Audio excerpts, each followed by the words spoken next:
오늘 주시는 말씀은 사도행전 10장 44절에서 48절 말씀입니다. 사도행전 10장 44절에서 48절 말씀, 신약성경 206페이지에 있습니다.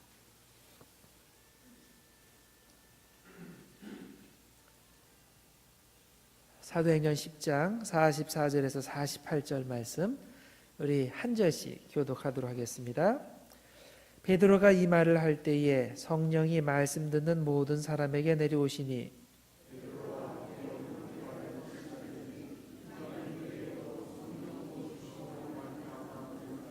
이는 방언을 말하며 하나님 높임을 들음이로라.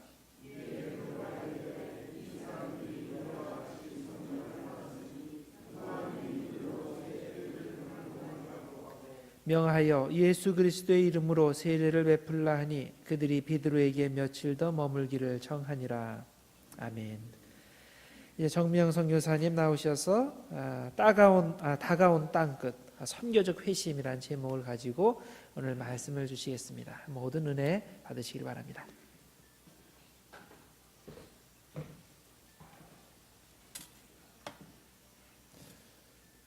사실 오늘 아침 말씀은 사도행전 10장 전체를 보기를 원합니다. 근데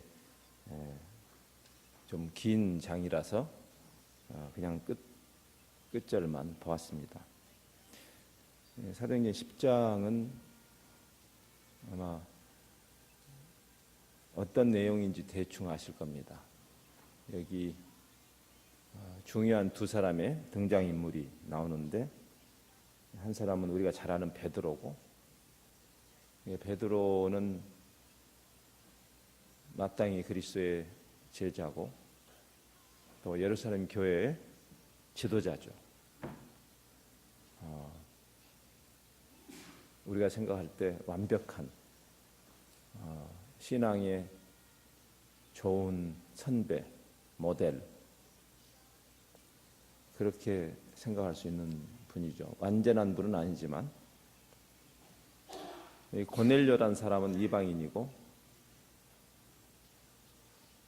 그 당시 역사적인 상황에서 봤을 때 베드로가 고넬료에게 관심을 기울여야 할 이유가 별로 없는,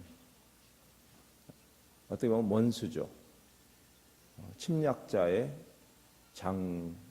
장교입니다. 침략 군대, 이 로마가 팔레스틴을 점령하고 이스라엘이 나라를 빼앗겨 있는, 거기에 그 한 부대의 장교이죠. 백부장.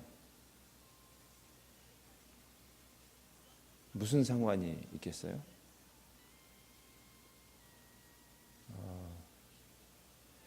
이 사도행전 10장은 우리에게 조금 충격적인 사실을 깨우쳐주는 그런 장입니다. 제가 이제 회심이라는 이야기를 했습니다. 회심이라는 것은 마치 종교 하나를 들여놓는 그런 개념이 아니고, 해가 뜨고 지는 줄 알았는데 해가 뜨고 지는 게 아니고 지구가 움직이는 것이고 해가 뜨고 지는 것은 눈의 착각이라는 깨달음처럼 근본이 뒤집히는 일입니다. 그걸 회심이라고 합니다. 태양계 한가운데 태양이 당당하게 박혀 있죠. 태양이 움직이는 거 아닙니다. 근데 우리의 죄성은, 개혁자들은 우리의 죄성을 자기중심성이라고 그렇게 말했습니다. 자기중심으로 모든 것을 보는 거죠.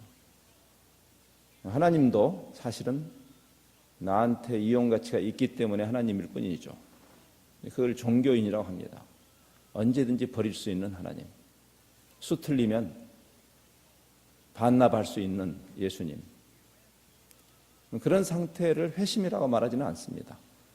종교인이라고 말할 수 있죠. 회심은 관점이 하나님, 창조자 하나님을 향하는 것인데 이것은 긴 여정입니다. 나를 따라오너라. 제자가 됐다는 것은 회심한 사람이라고 어제 생각을 했는데, 우리가 같이 생각했는데, 그것은 그냥 한번 돌아서면 끝나는 것이 아니고 평생 주님을 따라가는 일이죠. 그래서 사실은 회심은 끊임없이 일어나는 것입니다. 주님을 만난다는 점에서는 일회적인 어떤 사건, 이 터닝 포인트가 있다는 점에서는 일회성인 점이 있지만, 그러나 우리가 그리스도를 닮아가는 그 평생의 여정이라는 점에서는 긴 과정으로 이해해야 됩니다. 그래서 우리가 복음을 이해한 것처럼 거들먹거려서는 안 되고, 하나님의 말씀에 대해서 정통한 것처럼 교만해서는 안 되는 것입니다. 나를 따라와라. 선교라는 것은 그런 관점에서 이해하는 것이 중요합니다. 나를 따라오면 As you follow me, I'll make you fishers of men. 네가 나를 따라오는 그 journey 가운데 하나님이 일하신다는 이야기 있죠. 어제 그래서 우리가 가서 해치우는 선교라는 이 틀을 버리지 않으면 안 된다. 저도 많은 시행착오를 한 사람입니다. 저는 그렇게 배웠기 때문에. 내가 영적인 무슨 거물이 돼가지고 세상을 뒤집어 엎는 줄 알았어요. 그렇게 오버하는 사람 지금도 많습니다. 내가 예수님을 만나도 여전히 나는 질그릇이에요. 질그릇에다가 금태를 두르는 게 아니고 똑같은 질그릇인데 그 안에 그리스도라는 보화가 담겨 있는 거죠. 그래서 고린도 교인들에게 말하죠, 바울이. 이는 능력의 지극히 큰 것이 우리에게 있지 않고 하나님에게만 있음을 알게 하려 함이라. 우리가 영적인 거물이 돼서 세상을 바꾸는 거 아닙니다. 변화된 우리를 통해서 하나님이 일하시는 거죠. 나를 따라와라. 주님을 따라가는 그 여정을 놓치면 안 되는 거죠. 여러분의 직분이 뭐든지 I don't care. 직분이 여러분의 신앙을 장담하지 않기 때문이죠. 예수님이 그 모습을 우리에게 이렇게 까발기셨지 않습니까? 종교인으로서 바리새인들은 존경할 만한 분들입니다. 우리가 함부로 경멸할 수 있는 대상이 아닙니다. 지금 이 시대의 관점으로 봐도 바리새인들은 탁월한 사람들이에요. 헌신된 사람들이고 예수님만 십자가에서 죽으신 것이 아니라 그 당시에 초대교회 문서를 보면 바리새인들은 수백 명이 로마 제국에 의해서, 침략자에 의해서, 아니 그 전에 그리스의 침략자에 의해서도 수백 명이 십자가에 죽었습니다. 바리새인들이 신앙의 양심을 위해서. 바리새인이라는 말은 치욕스러운 말이 아니었습니다. 예수님 당시에도. 그래서 바울이 내가 쓸데없는 말을 하겠다마는 사람들이 하도 자기 잘났다고 자랑하니까 나도 자랑할 게 있다 하면서 나는 바리새인 중에 바리새인이다. 바리새인이 치욕스러운 말이 아닙니다. 존경할 만한 사람들입니다. 그런데 그 사람들을 향해서도 바리새인의 의의로 세상을 바꾸는 것이 아니라 하나님이 바꾸시는, 철저하게 하나님께 의존적인.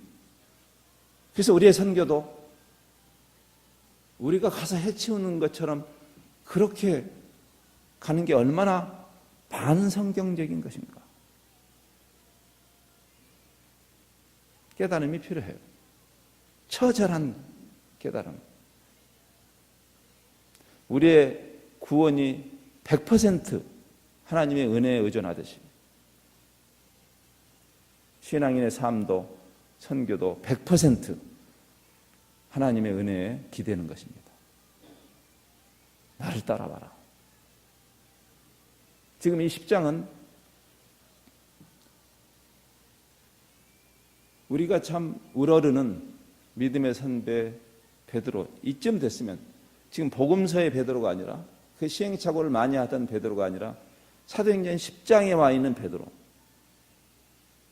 여전히 갈 길이 먼 것을 보여주는 챕터입니다. 여러분과 저는 어떨까요? 우리는 다 이룬 것일까요? 왜 세상이 교회를, 그리고 기독교를 오만한 종교라고 인식할까요? 안티 기독교 세력 때문에? 그렇지 않습니다. 우리가 오만해요. 도대체 기독교를 반대하는 세력이 없던 시대가 언제 있었단 말이에요? 안티 기독교가 최근에 생긴 겁니까? 아닙니다. 성경은 말하죠. 세상이 어둠이기 때문에 빛을 싫어한다고. 기독교를 모함하는 사람 때문에 기독교의 이미지가 나빠진 거 아닙니다. 우리가 주님을 닮아가는 일을 포기했기 때문이죠. 회심은 그런 것입니다. 끊임없이 주님을 닮아가는. 그래서 오늘 여기서 우리가 친숙하게 알고 있는 고넬료의 회심은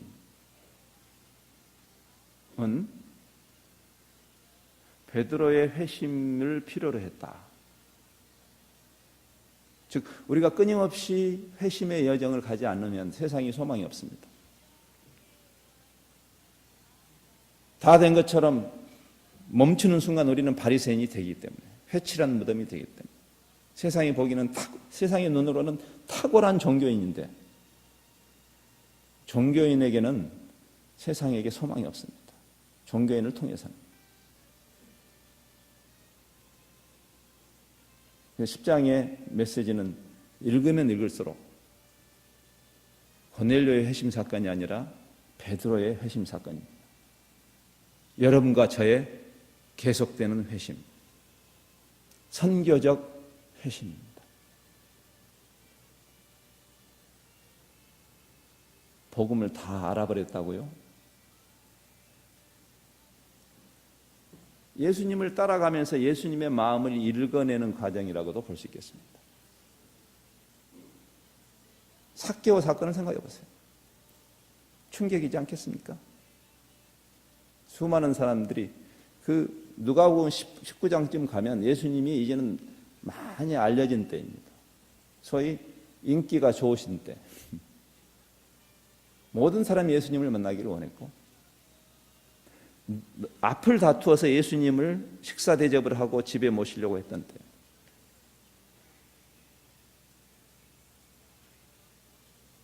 예수님이 삭개오의 손을 들어준 사건 한번 생각해 보세요. 충격이죠. 예수님의 그 우리의 상식을 뛰어넘는 예수님의 관점을 발견해야 합니다.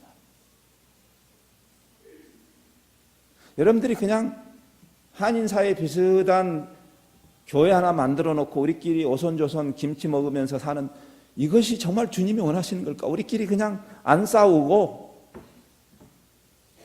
그 정도가 그리스도인을 향한, 교회를 향한 하나님의 뜻일까를 생각해야 돼. 주님은 어떤 마음을 품었을까? 주님이 지금 이 시대의 샌호세 지역에서 사신다면 주님은 어떻게 사셨을까?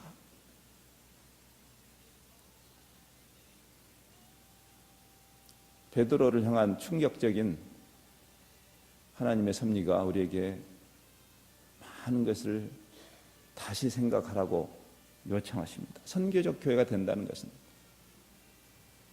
우리들이 관행적으로 해오던 그 선교 활동을 더 많이 하라는 이야기가 아니라 오히려 어떤 경우는 좀 내려놓고 한번 우리가 제대로 가고 있는가 이거.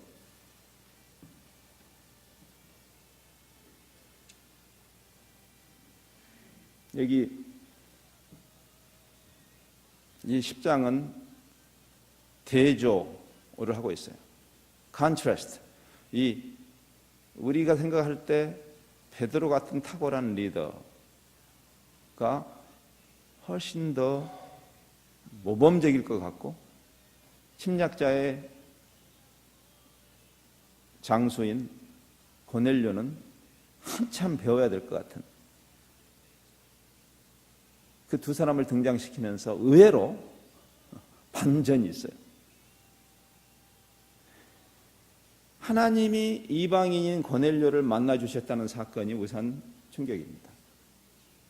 여기 우리 성경에는 하나님께 기도하던 사람이다. 이 사람이 크리스찬이었다는 이야기는 아닙니다. 여러분 그 당시에 소위 시커라고 할 수 있죠. 구도자.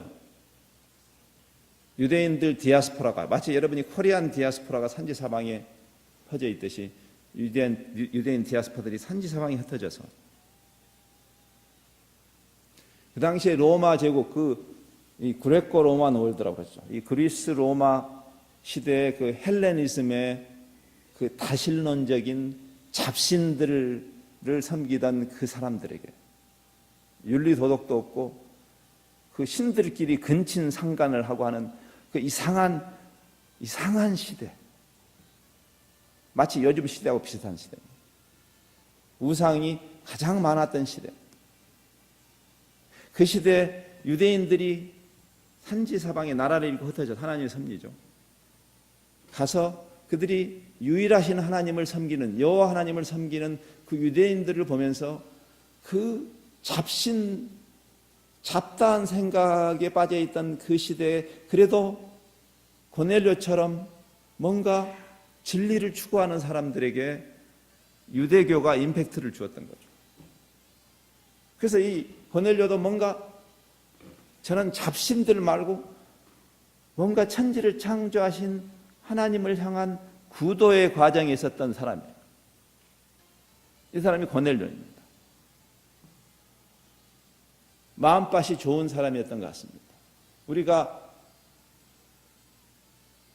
예수님을 만나면 어떠한 악인이라도 구원에 이르는 것이 사실이지만 그러나 하나님의 나라의 관점에서 볼 때 고넬료 같은 사람이 사실 필요합니다. 옥토 30배, 60배, 100배의 결실을 맺을 수 있기 위해서 하나님이 제가 어제 처음에 하나님께서 예수님이 갈릴리 지역이라는 그런 이방인과 유대가 맞닿는 지역에서 사역을 시작하신 그 의도를 생각한 것처럼 초대교회 우리나라 한국의 최초의 그리스도인들이 의주상인에서 나왔다는 것은 마치 고넬료 같은 사람들을 하나님이 최초의 그리스도인으로 섭리하신 것은 놀라운 하나님의 간섭. 선교는 하나님의 것이에요. 그래서 하나님이 하신 거예요. 어느 누구도 한반도에 그런 부흥을 가져온 공로를 내가 이렇게 했기 때문이라고 말할 수 없어요. 하나님이 하신 것이에요. 의주상인들, 고넬료 같은 사람들이죠. 그들이 의로워도 여전히 예수님이 필요해요. 맞아요. 고넬료도 마찬가지죠. 그래서 베드로를 만나는 거지만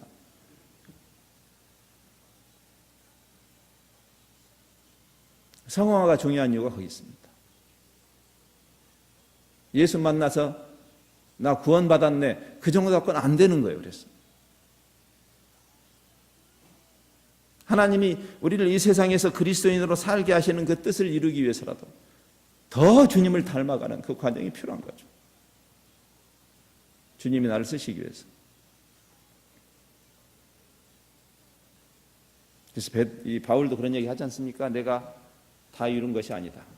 그 위대한 선교사 바울이 난 아직도 택도 없다. 그리스도께서 나를 붙잡고 나를 부르신 그 부르심을 향해서 그 목표를 향해서 표대를 향해서 나는 계속한다. 예수님을 따라가는 여정이죠. 자, 여기 이제 두 사람이 대조됩니다. 하나님이 베드로를 만나셨다는 것이 상당히 충격적이죠. 아직 예수님의 이름으로 기도하는 사람이 아니었는데 그 기도를 하나님이 들으시고 만나셨다는 것이 우리에게 조금 충격이지 않습니까? 우리가 배운 신학적인 이해하고 좀 안 맞지 않습니까?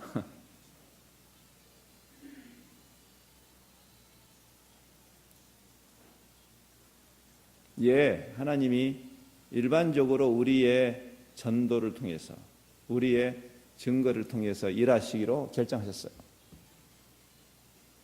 우리가 없으면 하나님이 일을 못 하셔서가 아니죠. 우리를 그냥 참여시켜 주시는 건데, 그래서 우리가 그 일을 해야 돼요. 근데 하나님의 주권에서 벗어날 어떠한 대상도 없어요. 하나님은 만유를 향해서 일하세요.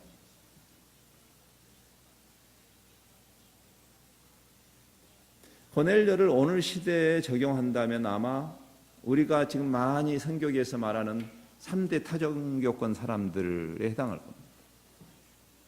우리가 이 고넬료 사건을 보면서 그래도 소망을 가질 수 있는 이유는 하나님이 그들을 만나 주신다는 거예요. 우리가 전도하기 전에도 놀랍잖아요. 그러니까 전도하지 말자는 이야기 아니죠. 우리가 전도하는데 그들의 구원이 달려있는 것은 사실은 아니에요. 요즘 이슬람 사람들이 이 고넬료와 같은 현상이 많이 일어납니다. 이슬람 사람들에게. 환상으로. 신비주의를 말하는 게 아니에요. 하나님의 주권이 여러분의 도움을 필요로 하는 것은 아니다는 것을 말하는 거예요. 더 놀라운 사건이 이겁니다. 그 이방인이 하나님이 고넬료에게 다가갔을 때 금방 깨달았다는 것이죠. 우리는 참 못 깨닫는데, 예수 믿는다는 우리는 성경을 그렇게 읽어도 못 깨닫는데, 아전인수하기에 바쁘고 그저 내 주관대로 성경을 비트는데 선수인 우리, 참 하나님의 뜻을 깨닫지 못하는 우리에 비해서 고넬료는 명쾌하게 밝히 깨달았다 했어요. 밝히. 하나님이 지금 나에게 말씀하신구나. 그리고 즉각적으로 순종하죠. 재미있는 것은 이 10장에서 고넬료가 하나님의 음성을 듣고 하나님께 순종하는 것은 여러 절이 필요하지 않았어요. 1절부터 7절까지에 끝났습니다. 근데 이 사도행전 10장의 충격은 우리의 히어로 베드로입니다. 9장부터 23절까지, 9절부터 23절까지 베드로가 마침내 하나님이 나에게 이 말씀을 하시는구나, 이방인에게 가라고 하시는구나, 선교의 하나님이 나를 선교적 제자도로 지금 가라고 나를 끌고 가시는, 그것을 이해하는데 긴 시간이 걸립니다. 이 대조가 충격적이지 않습니까? 저는 가끔 그런 생각을 해봐요. 우리가 진짜 힘들다. 예수님을 아는 척하는 우리, 복음을 다 꿰뚫어 본 척하는 우리.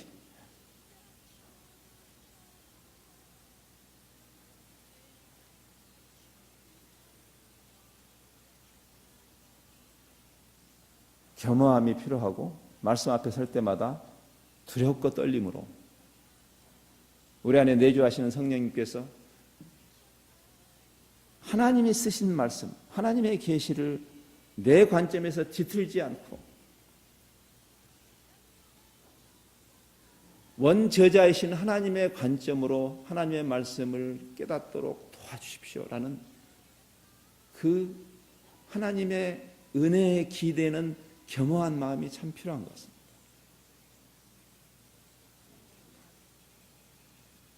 여기 한 신학자는 재미있는 이야기를 했어요. 고넬료는 멀쩡한 정신에 기도할 때 말짱하게 하나님을 만났고 맨정신에 만났고, 베드로는 맨정신에 쉽게 변할 사람이 아니어서 잠을 재워서 만나셨다, 이런 이야기를 했어요. 이게 황홀한 중에 이렇게 됐는데 fell into a trance. 이렇게 식사를 기다리며 시장하는 가운데 식사가 아마 식사 준비가 길어졌던 모양이에요. 그래서 잠깐 졸았던 것 같습니다. 그때 이제 트랜스에 빠지고 그때 보자기가 내려오는 거죠. 당자의 비유에서 진짜 변화가 힘든 사람은 큰형이었어요. 큰아들. 우리. 헨리 나우엔이라는 사람이 그 탕자의 비유를 그린 렘브란트의 그림을 보면서 묵상한 책이 있죠. 탕자의 귀환이라는 책에 보면 그는 이렇게 봤어요. 만일 탕자의 비유가 예수 안 믿는 사람이 예수 믿는 정도의 비유였다면 아들이 돌아오는 것으로 끝나야 돼요. 그 이야기가. 그렇죠? 탕자가 돌아온 것으로 이야기가 끝나야 돼요. 근데 마치 여기서 이 탕자의 비유에서 예수님의 그 초점이 예수 안 믿는 사람이 예수 믿는 것도 당연히 초점이었지만은 예수 믿는 우리 큰아들이 변화하는 것이 초점이었어요. 그래서 사실 이야기는 거기서 끝납니다. 큰아들 이야기에서 끝나요. 큰아들이 좀 바뀌어야 됩니다. 큰아들이 좀 애비의 마음을 좀 헤아려야 됩니다. 우리 예수 잘 믿는 우리가 오늘 새벽 기도까지 빠지지 않고 나온 여러분이 큰아들이잖아요. 내가 아버지의 마음을 한 번이라도 거스린 적 있습니까? 내가 아버지의 명을 어긴 적 있습니까? 오늘 또 땡볕에서 아버지의 밭을 갈고 왔습니다. 오늘도 내 이민생활 힘든데 새벽 기도 나왔습니다. 주님. 저 녀석 신경 쓰지 마시고 내 소원이나 좀 들어주세요.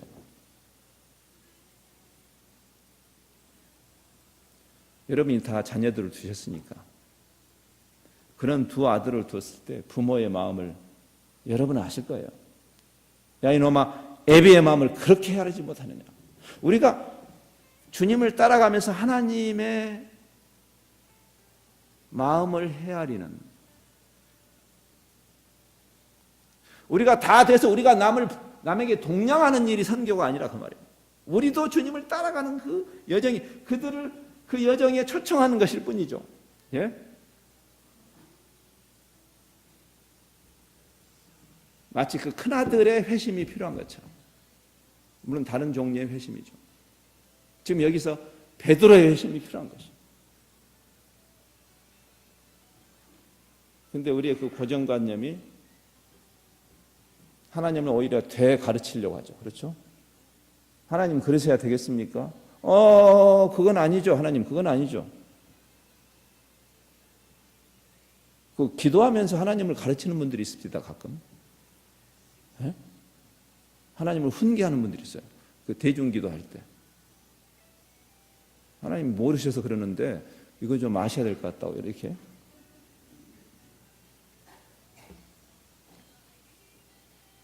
여러분이 이 10장을 읽으시면 알지만 베드로가 자기가 알고 있다고 생각하는 하나님의 말씀의 논리에 빠져서 하나님의 섭리를 거스른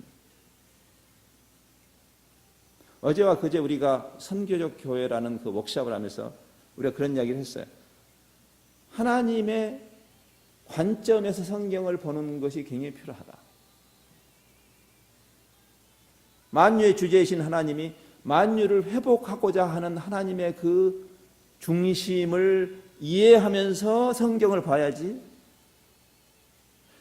이미 믿은 우리가 이제는 우리가 무엇을 뽑아 먹을꼬 하는 우리의 그 기득권적인 관점에서 성경을 보는 것처럼 성경을 확실하게 뒤트는 방법이 없어요. 지금 베드로도 좀 똑같은 일을 하는 것입니다. 어떻게 이 할례도 받지 않은 이방인 베드로 안에 생각이 있는 거예요. 내가 이것들하고 교제를 섞을 수가 없는 거예요. 나를 부정하게 할 수 없는 거예요. 하나님이 이스라엘을 거룩하게 하신 그 궁극적인 의미에 대한 이해가 부족한 거죠. 하나님이 아브라함을 만나신데 아브라함을 배타적으로 선택하신 것이 아니라 오히려 열방을 위한 축복의 통로로 아브라함을 선택하셨다는 데 대한 무식함이죠. 내가 유대인으로서 이방인하고 우리 코리안들도 마찬가지 아닙니까? 여기에 히스패닉이나 블랙이나 다른 종족들이 여기에 같이 앉아 있으면 여러분은 불편하시겠죠?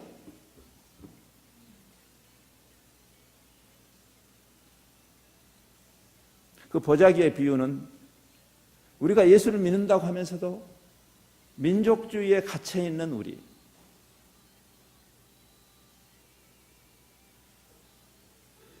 불편한 진실이에요, 사실. 아주 불편한 진실입니다.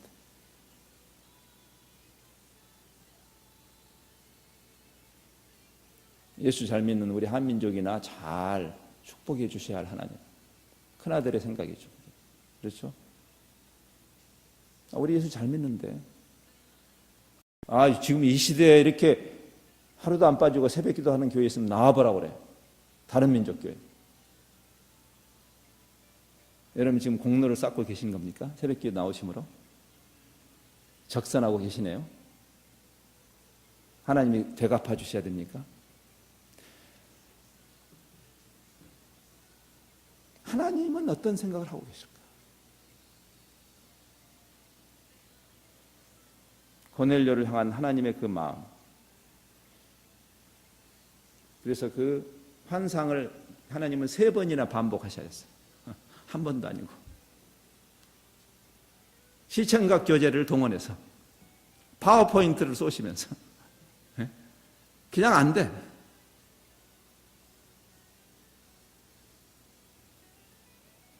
근데 여기 그 3번 본 다음에도 여기 17절에 보면 아직도 긴가민가 wondering 17절에 여전히 3번이나 본 다음에도 아직도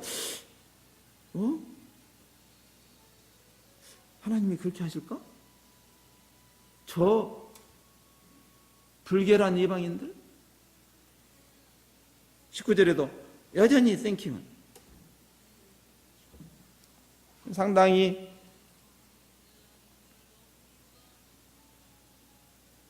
거의 억지 춘향으로 이제 21절 이하에 베드로와 고넬료의 만남이 일어납니다. 이건 상당히 역사적인 사건이에요. 여러분이 이민 와서 10년, 20년, 30년, 40년을 살아도 여러분의 지역사회나 여러분의 그 일터에서나 늘 보는 그 사람들,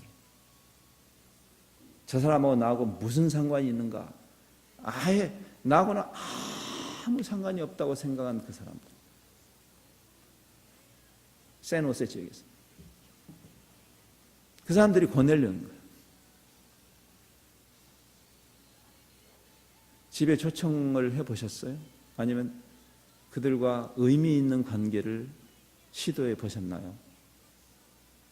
지금 베드로가 예루살렘 교회 지도자 베드로가 이방인의 집을 향해서 가는 것입니다. 이건 정말 놀라운 사건이에요. 여러분이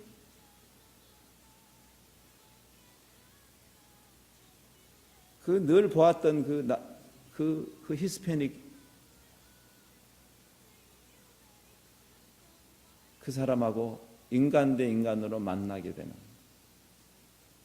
그 블랙 이웃하고 인간 대 인간으로 만나게 되는 이런 사건. 그건 선교사들의 역할입니까? 그렇지 않아요. 여러분, 베드로는 선교사 아닙니다. 여전히 유대인 교회를 목회하는 목회자예요. 유대인의 사도로 부름받은 사람이에요. 근데 그 사람이 선교적인 회심이 필요해요. 제가 선교 현장에 있으면서 아주 처절하게 깨달은 게 저를 파송하거나 저와 동역하는 교회가 선교적인 회심이 없으면 어렵다. 그걸 깨달았어요. 선교 공동체가 같은 생각을 하지 않으면 힘들어요. 선교사가 힘들어요. 건강한 선교가 하기가 어렵습니다. 부당한 기대와 요구를 하기 때문에.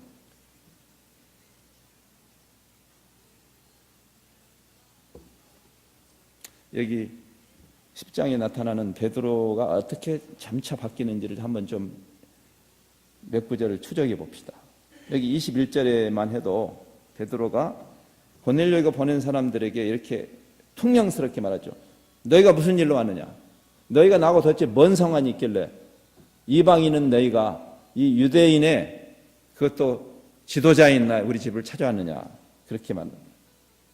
근데 설명을 들은 다음에 그리고 그들이 베드로가 이제 가죠. 근데 베드로가 오니까 사도가 오니까 다들 막 엎드리고 깜짝 놀. 베드로가 이미 그때는 생각이 바뀌었어요. 26절만 가도 일어서라. 나도 사람이다. 나도 당신들과 똑같은 사람이다. fellow human being이라는 이런 생각만 해도 대단한 겁니다. 이 정도만 가도 대단한 겁니다, 여러분. 우리의 말 속에 다른 인종을 향한 편견이 가득 있는 우리의 용어들 있잖아요. 깜둥이.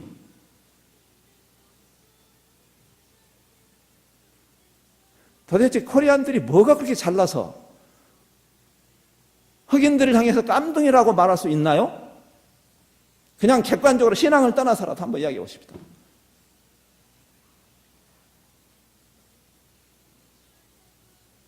못난 이들이에요. 못난 이들.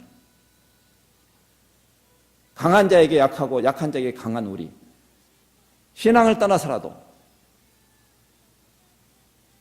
그런 일이 멈춰야 되지 않겠어요? 지금 대한민국에서 어떤 일들이 일어나고 있는지 아시잖아요. 여러분이 미국에 이민 와가지고 백인들의 등살에 고생들 하셨죠. 그러나 백인들은 그래도 좀 신사적이에요. 우리에 비하면. 제가 객관적으로 생각하면 그렇습니다. 우리 아이들이 큰 아이들 둘이 지금 한국에서 직장생활 하는데 혀를 내둘러 한국 사람들의 그 편견에 대해서, 오만과 편견에 대해서. 요즘 우리나라에 다문화 가정도 많고 이제 한반도에도 200만 명이나 되는 외국인들이 살고 있어요. 타문화 지수가 너무나 낮은 우리. 나도 너하고 같은 사람이다라고 하는 이 정도만 해도요 대단한 겁니다. 저는 제가 동료 선교사들에게도 그 이야기해요. 여러분들이 만일 사역 대상인 그 사람들, 저희 가정이 섬겼던 그 종족은 아주 원시적인 삶을 살던 종족이에요. 모스코나라는 종족입니다. 제 마음속에 제가 그렇게 표현한 적은 없지만 제 마음속에 나와 1대1로 그 사람들을 봤는데 어려웠어요. 못난 사람이죠. 선교사라고 갔는데 내가 내 몸을 불사르게 내어줄 줄라도 사람들은 그거 보고 박수치죠. 사랑이 없으면 아무것도 아니고 그 사랑은 상대방을 리스펙트하는 거죠. 오만하게 행하지 않고 자기를 그들보다 더 낮게 여기지 않고 그게 사랑이라고 그랬죠. 성경이 정의하는 사랑.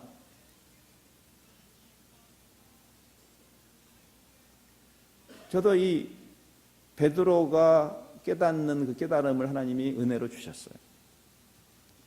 오랜 시행착오를 겪은 다음에 제가 그 사람들을 약간 함부로 대하고 그래도 그 사람들은 우리 가정이 거기 와서 자기들을 돕는 일 때문에 고마워했어요. 그들이 더 성숙했던 거죠, 저보다. 어느 날 하나님이 그런 깨달음을 주셨어요. 저희가 있던 그 정글 마을에 우리 다른 서양 동료 선교사가 휴가로 왔어요. 우리는 산족이니까, 우리는 산이니까 우리끼리 거기 그 파푸아라는 그 정글에서 서로 다른 종족 마을에서 일하는 사람들을 그 마을을 찾아가서 휴가를 보냈습니다. 서로. 저는 산족이니까 약간 더 선선하죠. 열대지방이나 하지만. 그래서 저기 수암피안 지역에서 악어가 많은 그 지역에서 일하던 그 선교사 가정이 연락을 했어요. 이 무선 통신으로. 우리가 좀 가족 휴가를 니네 마을에 가서 좀 해도 되겠냐. 아, 웰컴. 우리 늘 외로우니까. 그래서 그 항공선교회가 제공하는 그 세스나라는 경비행기를 타고 거기는 다른 방법이 없어요. 그 경비행기를 타고 들어가는 곳입니다. 그냥 열대 레인포레스트 그걸 넘어서 그 가정에 왔을 때 온 마을 사람들이 막 축제가 벌어졌죠. 외지 사람이 또 오니까 신기한 일이 생긴 거죠. 근데 그때 제가 그 간이 저희들이 그 공사한 이 길이 500m, 폭 30m 되는 그 간이 에어스트립이 있어요. 거기에 이제 세스나가 내리고 그리고 그 사람들이 이제 그 미국 선교사 가정이 내리는데 내가 그들을 극진하게 안내하는 그러면서 거기 막 모여드는 그 사람들을 함부로 이렇게 하는 그 자신을 문득 발견했어요. 제가 그 모스코나라는 종족 속에 들어가서 일한 지 수년이 흐른 다음입니다. 그러니까 수년 동안 저는 그들을 함부로 대했던 것입니다. 제가 그들을 무슨 뭐 어뷰스하거나 그런 거는 물론 아니에요. 나이스하게 했다고 생각해요. 그냥 태도는. 근데 제 마음속에 그들을 접고 있어요. 나하고 같은 동급으로 생각지 않고 있었던 거죠. 근데 그날 하나님이 저를 객관화해서 보여주셨어요. 내가 모스코나 사람들, 막상 하나님이 복음으로 섬기라고 한 그 사람들은 함부로 대하고 있고, 서양 선교사에 대해서는 내가 비굴할 정도로 잘하고 있는 내 모습을 보여주셨어요.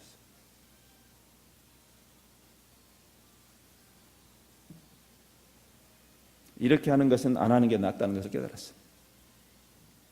여러분이 단기팀으로 태국도 가고 할 때 여러분의 생각이 어떻습니까? 여러분이 그들에게 빵을 던져주는 동냥하라고 하는 거 아니에요. 동냥은 필요 없어요. 성경의 원리는 정확합니다.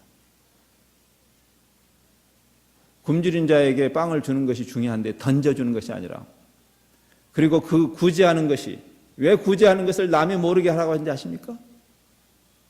그 구제하는 과정에 그 사람들이 휴밀리에이트 되고 디휴머나이즈 되지 않도록 하기. 배려예요. 사람의 그 존엄성에 대해서 여러분의 그 잘난 동정심으로 빵을 던져주는 일을 하려면 하지 말아야 된다 그 말이에요. 그건 선교도 아니고 아무것도 아니니까. 왜 구약 성경에서 어려운 사람을 도울 때 이렇게 하라고 하는지 아십니까? 추수를 할 때 다 추수하지 말고, 내가 미국에 와서 죽도록 일해서 내가 번 내 돈인데 내가 알아서 쓰는데 어느 놈이 뭐라고 그래, 이렇게 말하면 안 돼요. 그건 기독교의 재물관이 아니에요. 여러분이 열심히 벌었어도, 정직하게 벌었어도 여러분의 권리를 다 클레임하지 않는 것이 기독교의 에틱이에요. 그래서 싸그리 다 추수하지 말아라, 남겨놔라, 그리고 가라. 그럼 나그네와 행인들이 디그니티를 잃지 않고 동냥받지 않고 가서 그 남은 과일을 따먹게 해라. 사람에 대한 배려예요. 한민족이 그렇게 잘났어요? 약간 졸부 같은 그런 선교를 했어야 되겠어요? 우리도 이제는 복음을 온 세상에게, 우리가 이제는 뭐 신이 났죠. 예? 우리가 항상 짓눌리다가 이제는 우리가 한번 잡아보자. 그게 선교의 동인이 됐어야 되겠어요? 그건 제국주의죠.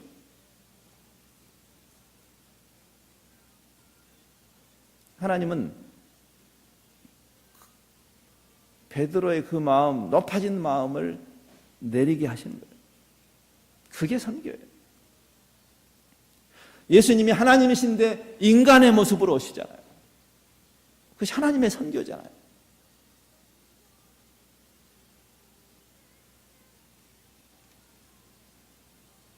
평양 대부흥이 어떻게 시작된지 아시죠? 서양 선교사들이, 저 이해해요. 100년 전에, 지금도 서양 사람들이 우월감을 갖고 있는데, 또 우리가 우월감을 가질 만한 인간적으로 이해할 수 있잖아요. 우리가 근거 없이 우월감을 갖는다면, 우리가 서양 사람들은 그래도 문명을 선도했고 자기들이 최소한 산업혁명 이후에 지난 수백 년 동안이야 서양 사람들이 자랑할 만하잖아요. 물론 유치한 이야기지만 그건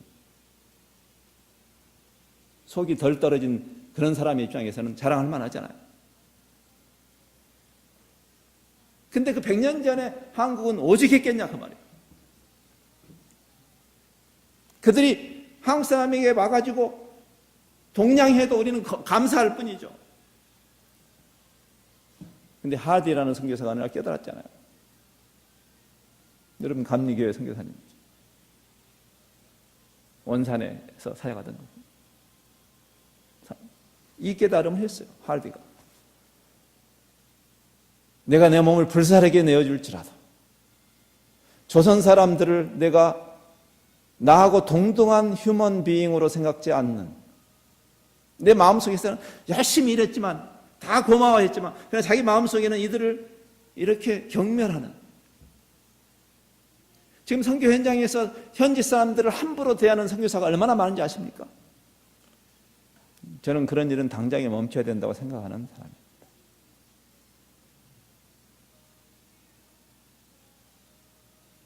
그래서 그가 용기를 내서 자기 죄를 고백하죠. 내가 조선 사람들을 내 손톱의 때처럼 생각했다.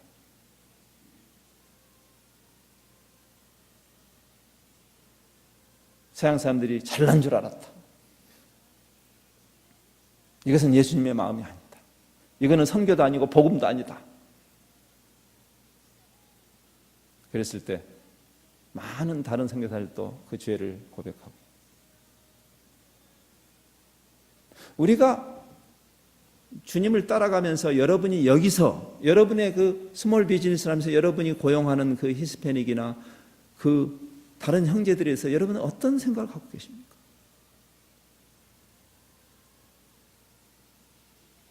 함부로 대해도 되는 것이에요, 그분들은. 전도식이나 안 해도 좋으니까 최소한 인간 대 인간으로 만나야 되지 않겠어요? 그 일이 없이 무슨 종교 행위를 해서 그 사람들이 바뀔까요?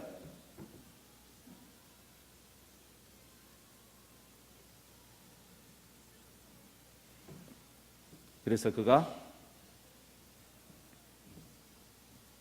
내가 참으로, 오늘 본문 말씀이죠, 하나님은 사람의 외모를 보지 아니하시고,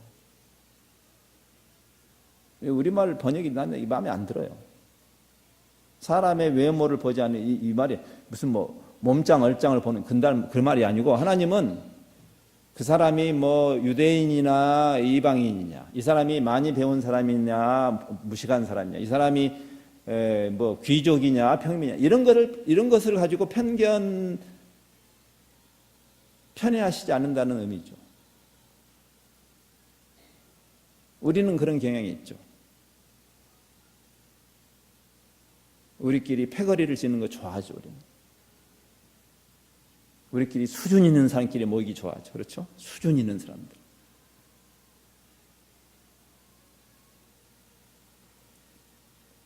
그 벽이 무너져 있는 곳이 교회죠. 주님이 그 일을 하신 거니까.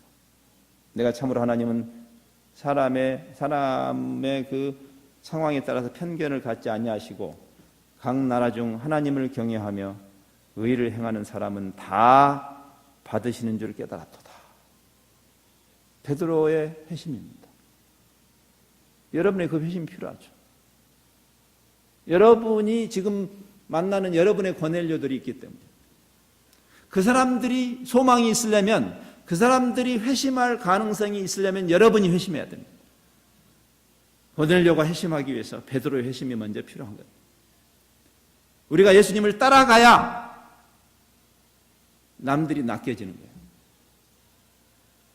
우리가 따라가는 일을 멈춰버리면 세상에 소망이 없어요.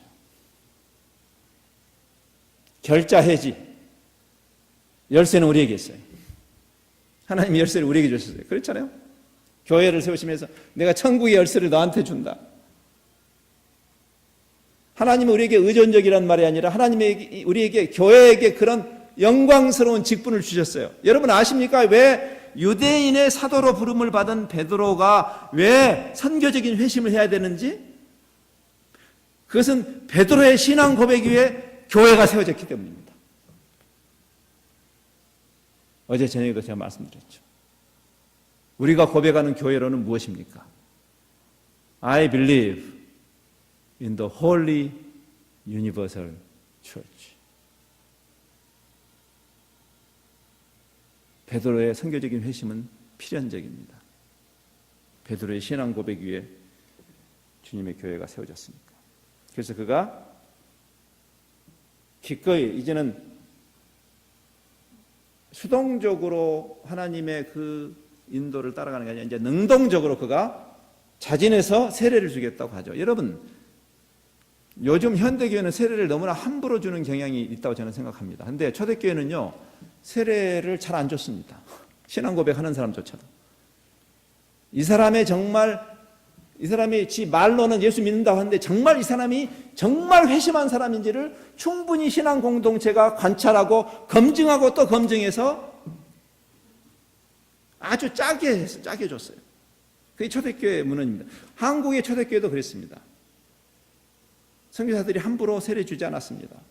예수님을 구주라고 시인해도 그 진정성을 테스트하고 한 다음에 초대교회 전통에 의하면 지금 베드로는 대단히 용감한 이야기를 하는 거예요. 이 사람들이 우리와 같이 성령을 받았으니 누가 능히 물로 세례 베품을 금하리요. 여러분 계속 읽어보면 알지만 이것 때문에 베드로가 순환을 당합니다. 비난해요. 아니 누구 마음대로 세례를 준 거야? 바로 그 다음 장 11장에 보면 그것 때문에 베드로가 리스크를 치죠. 대단한 변화 아닙니까? 여러분 어떻습니까? 베드로의 회심의 과정은 계속됩니다.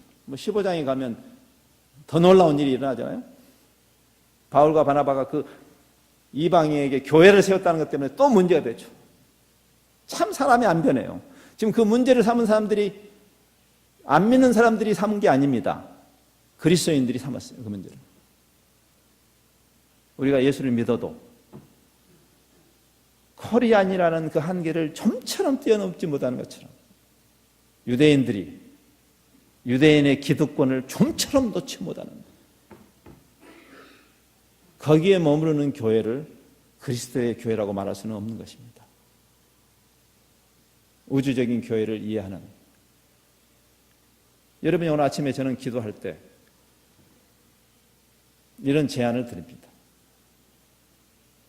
여러분이 평소에 가지고 있는 기도도 하십시오. 그러나 이 기도를 하시기 바라요. 여러분이 기도하면서 하나님께 이렇게 구하십시오. 하나님, 내 고넬료는 누구입니까? 내가 보듬어야 할 고넬료는 누구입니까? 그 고넬료에게 내가 어떻게 다가가야 할까요?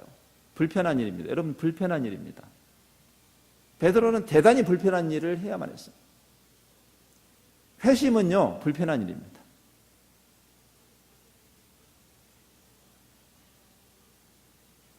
익숙하지 않은 환경,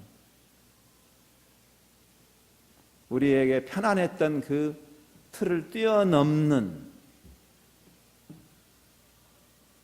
거기서 우리는 하나님의 더 놀라운 경륜을 경험하게 되죠. 주님을 따라가는 일입니다. 주님이 우리를 푸른 초장과 잔잔한 물가로만 인도하시면 얼마나 좋겠어요.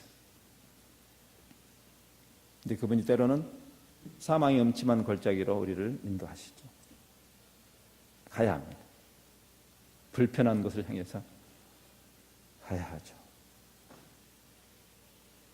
선교적 교회,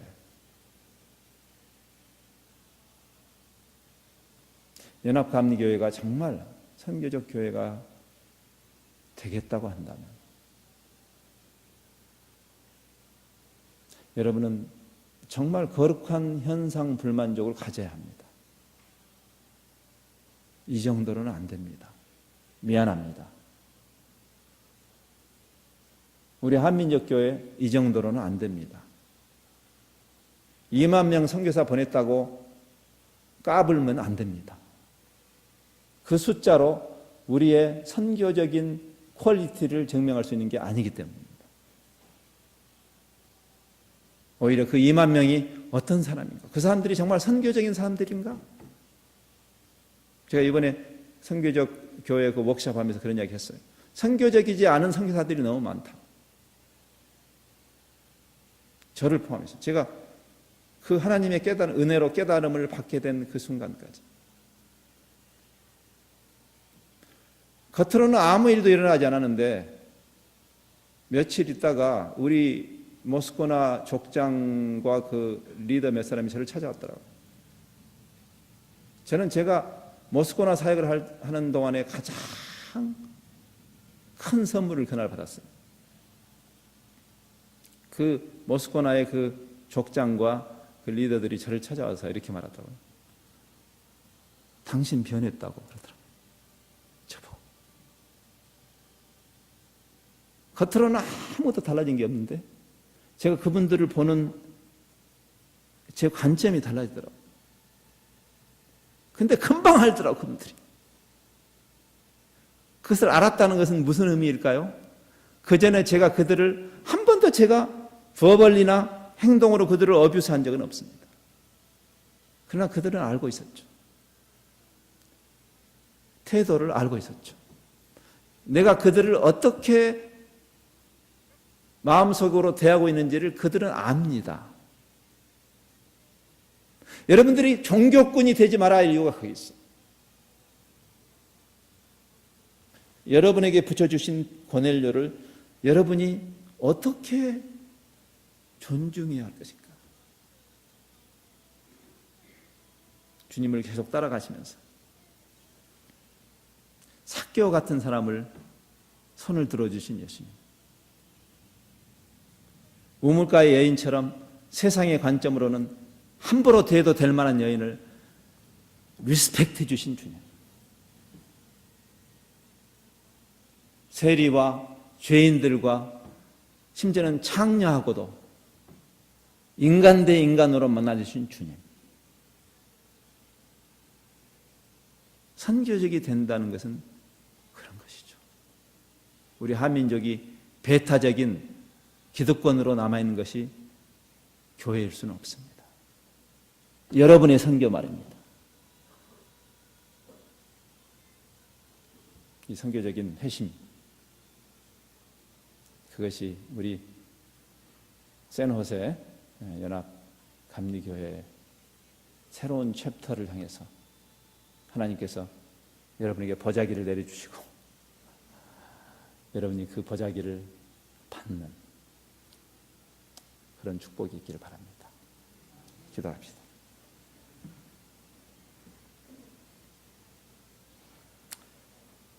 주님은 우리의 화평 샬롬이신지라. 주님이 피스메이커가 되셔서 유대인과 이방인 사이에 막힌 담장을 허시고 원수되었던 것을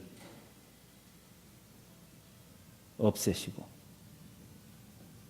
복음 때문에 예수님이 아니라면 아무 상관이 없었을 그 사람들을 보듬게 되는, 이것이 복음이고 이것이 선교인 것을 이 베드로의 사건을 통해서 우리에게 말씀하십니다. 우리 교회가 보낸, 그래서 먼 곳에서 신기한 일을 하는 그것만이 선교가 아니라 오늘 당장에도 이 아침 새벽 예배를 마치고 우리의 삶의 현장으로, 일터의 현장으로 돌아가면 그것이 선교지인 것을 깨닫고 거기서 만나는 고넬료를 우리가 어떻게 대해야 할 것인지, 최소한 우리가 그들을 가슴에 품고 기도할 수 있을 터인데 조용한 변화가 우리 안에 일어나기를 구합니다. 이 교회가 참으로 하나님이 인정하실 만한 선교적 공동체로 주님을 따라가는, 주님의 마음으로 세상을 보는, 세상을 품는 이 연합감리교회로 주께서 계속 이끌어 주시기를 구합니다. 이 아침에도 저희가 우리 각 사람에게 붙여주시는 고넬료를 품고 기도하기를 원합니다. 주님께서 고넬료를 미리 찾아가신 것처럼 우리가 만나줘야 할 그 고넬료를 주님이 미리 찾아가 주시기를 구합니다. 우리가 살고 있는 지역사회에서나 직장에서나 캠퍼스에서 만나는 그 고넬료를 주님이 찾아가 주시고